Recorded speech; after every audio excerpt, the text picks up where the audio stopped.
नमस्कार मित्रांनो, स्वागत आहे आपल्या आमच्या YouTube channel महाजॉबमध्ये।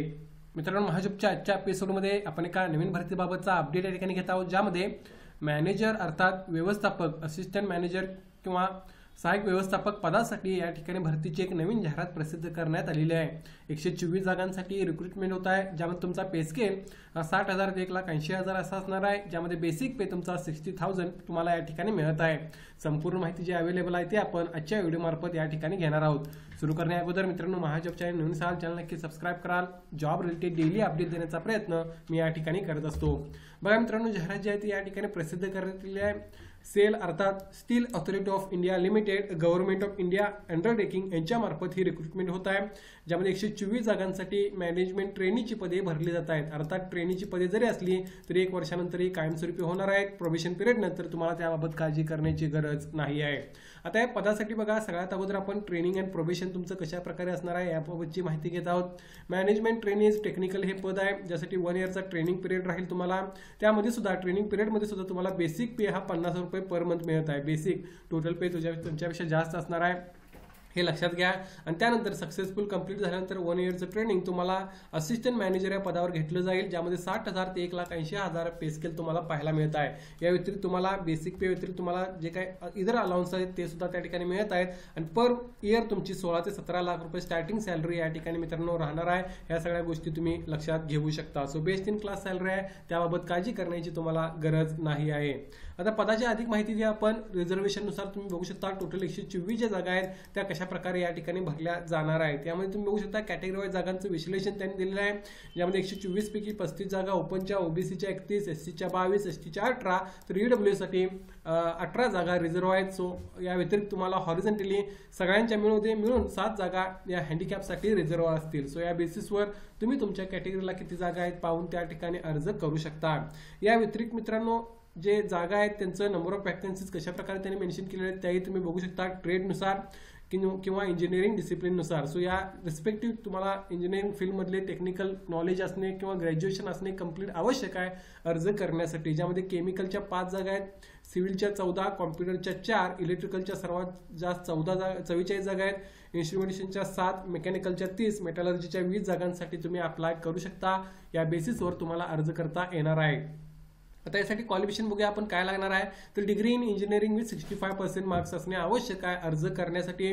Average of all semester irrespective of weightage given to any particular year, थोडक्यात सर्व सेमिस्टरचं ॲव्हरेज तुमचं 65% प्लस असणे आवश्यक आहे अर्ज करण्यासाठी, ज्यामध्ये तुमचं रिस्पेक्टिव्ह फील्डमधलं ग्रॅज्युएशन इंजिनिअरिंगमधलं असणे आवश्यक आहे। जसं की केमिकलसाठी केमिकल इंजिनिअरिंग टेक्नॉलॉजी किंवा इलेक्ट्रोकेमिकल इंजिनिअरिंग, सिव्हिलसाठी सिव्हिल इंजिनिअरिंगमधलं, कॉम्प्युटरसाठी रिलेटेड कोणतं एक असेल तरी चालेल किंवा 3 years master degree in computer application चालेल। इलेक्ट्रिकलसाठी रिस्पेक्टिव्ह फील्डमधलं कोणते एक क्वालिफिकेशन तुमचं असेल तर अप्लाय करू शकता। सेम इन्स्ट्रुमेंटेशनसाठी इलेक्ट्रॉनिक्स किंवा इलेक्ट्रॉनिक्स टेलिकम्युनिकेशनमधली डिग्री तुमची पाहिजे। मेकॅनिकलसाठी सेमच मित्रांनो, रिस्पेक्टिव्ह फील्डमधलं तुमचं क्वालिफिकेशन असणे आवश्यक आहे। डिसिप्लिनमधलं कोणत्याही एका डिसिप्लिनमध्ये तुमचं इंजिनिअरिंग कंप्लीट झालेलं असेल 65% मार्क्स तर तुम्ही अप्लाय करू शकता। मेटलर्जिकलसाठी metallurgy engineering, material science engineering, technology किंवा इंडस्ट्रियल मेटलर्जी मधलं तुमचं ग्रॅज्युएशन इंजिनिअरिंग मधलं असेल तर तुम्ही अप्लाय करू शकता। सो क्वालिफिकेशन मी तुम्हाला या ठिकाणी सांगितलेलं आहे। पुढे बघा, यासाठी एज लिमिट काय राहणार आहे, एज तुमचं 28 वर्ष असणे आवश्यक आहे। हे एज लिमिट या ठिकाणी त्यांनी ओपनसाठी कन्सिडर केलेलं आहे। यामध्ये रिलॅक्सेशन 5 वर्ष, एससी एसटीला ओबीसीला 3 वर्ष, हँडिकॅपमध्ये 10 वर्ष, 15 वर्ष आणि 13 वर्ष अगेन एज रिलॅक्शन मिळत आहे। डिपार्टमेंट कॅन्डिडेट सुद्धा एज रिलॅक्शन लागू आहे। सो या बेसिसवर तुम्ही तुमचं एज कॅल्क्युलेट करून या ठिकाणी एलिजिबल होत असाल तर अर्ज करू शकता।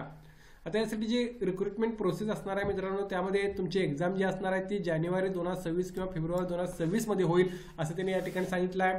आणि महाराष्ट्रामध्ये तुम्हाला मुंबई, ठाणे, नवी मुंबई, MMR रिजन, त्याचबरोबर नागपूर या ठिकाणी एक्झाम सेंटर पाहायला मिळत आहेत। सो या ठिकाणी तुम्ही एक्झाम सेंटर चूज करून ही एक्झाम देऊ शकता। प्रॉब्ली तुमचा स्कोर चांगल्यानंतर तुम्हाला महाराष्ट्रामध्ये सुद्धा नोकरी ठिकाण मिळू शकतं, मात्र सध्या त्याबद्दल माहिती सांगता येणार नाही, कारण ऑल ओव्हर इंडिया ही रिक्रुटमेंट या ठिकाणी होत आहे। ऑनलाईन एक्झामिनेशन जी असणार ती 200 मार्कची असणार आहे, ज्यामध्ये फर्स्ट पार्ट जो असणार आहे त्यामध्ये डोमेन नॉलेज तुमचं टेस्ट केलं जातील, ज्यामध्ये 100 मार्कांसाठी, आणि सेकंड तुमचा पार्ट हा ॲप्टिट्यूड टेस्ट असणार आहे, ज्यामध्ये क्वांटिट्यूड, इंग्लिश लँग्वेज, रिझनिंग, जनरल अवेअरनेसची 25 मार्क प्रत्येकी असणार आहे. दुसऱ्या पार्टमध्ये एकाच वेळी एक्झाम होईल. त्यानंतर इंटरव्ह्यूची प्रोसेस त्या ठिकाणी घेतली जाईल, ज्यामार्फत तुमचं फायनल सिलेक्शन होईल.